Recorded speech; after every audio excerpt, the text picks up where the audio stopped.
এর জন্য সে আরেকটা বিয়ে করে, কিন্তু আমার সৎ মা আসলে আমাকে ভালো থাকতে দেয়নি।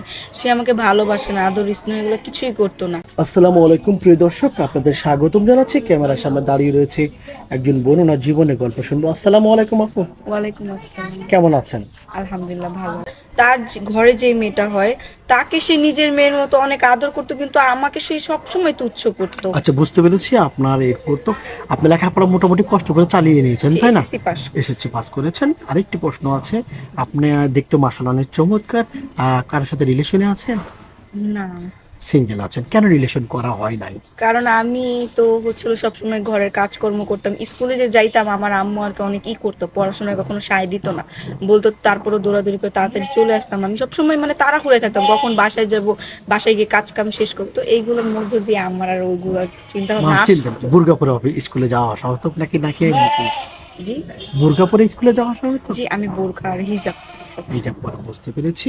আচ্ছা, আপনি আমাদের ক্যামেরার সামনে মূল কেন এসেছেন? ক্যামেরার সামনে আসার একটাই কারণ, এখন যেহেতু আমার বাবা নাই, আমার আপন বলতে কেউ নাই, আর আমার সৎ মা আমার ভবিষ্যতের জন্য কিছুই করবে না, তো আমার নিজেরটা আমার নিজেই বুঝতে হবে। তো আমি আপনাদের ব্যাপারে অনেক শুনেছি যে আপনাদের মাধ্যমে আপনারা ভবিষ্যতের ব্যবস্থা করে দেন, বিয়ে করায় দেন, তো এই আর মূলত এই জন্য এসেছেন। জি। আচ্ছা, কেমন না পার্টনার চাচ্ছেন? আপনার পার্টনারটা কেমন হবে, বয়সটা কেমন হবে? পার্টনার তো লাইফের জন্য খুব গুরুত্বপূর্ণ, তাই না? হ্যাঁ, অনেক গুরুত্বপূর্ণ। আসলে পার্টনার যেমনই হোক, বয়স যেমনই হোক, চেহারা এগুলো কোনো কিছু আমার কাছে ম্যাটার করে না। ম্যাটারটা হচ্ছিল সে ভালো একজন মনের মানুষ হতে হবে, সৎ হতে হবে, আমাকে যেহেতু দেখবে। আপনাকে বুঝবে।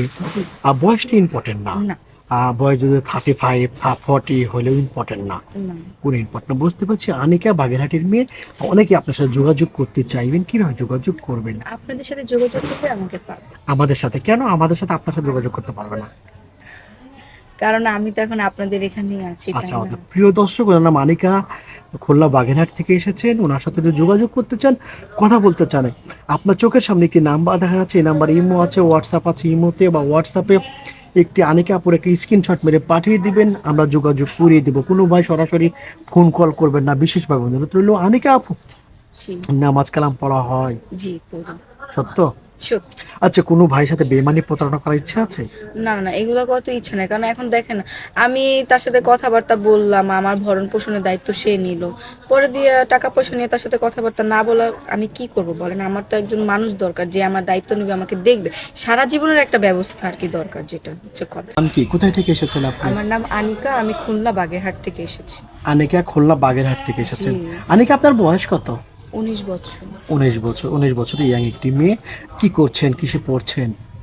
পড়াশোনা করতাম, এসএসসি পাস করছি 2022 সালে, তারপর আর পড়তে পারিনি, আমার বাবা মারা গেছে। বাবা মারা গিয়েছেন। বাবা কিভাবে মারা গিয়েছিলেন আনিকা? তিনি অসুস্থ ছিল, স্ট্রোক করে মারা গেছে। আচ্ছা, এখন পরিবারে কে কে আছেন? পরিবারের সৎ মা আছে, ছোট বোন আছে, নানু আছে। সৎ মা, ছোট বোন আর আপনি। আচ্ছা, আপনার সৎ মা কি অত্যাচার বা ডিস্টার্ব করে? জি, আমার বাবা হলো বিয়ে করছিল আমার জন্য, যাতে আমাকে সে মায়ের ভালোবাসা দিতে পারে, কারণ ছোটবেলায় আমার যখন 3 বছর তখন আমার মা মারা যায়। তখন আমার মা মারা যায়, যার কারণে বিয়ে করে, যাতে আমাকে মায়ের ভালোবাসা, স্নেহ, আদর দিতে পারে, কিন্তু আমার আসলে আমার সায় দেয় নাই। তো আমার মা আমার সাথে অনেক খারাপ ব্যবহার করতো, কখনো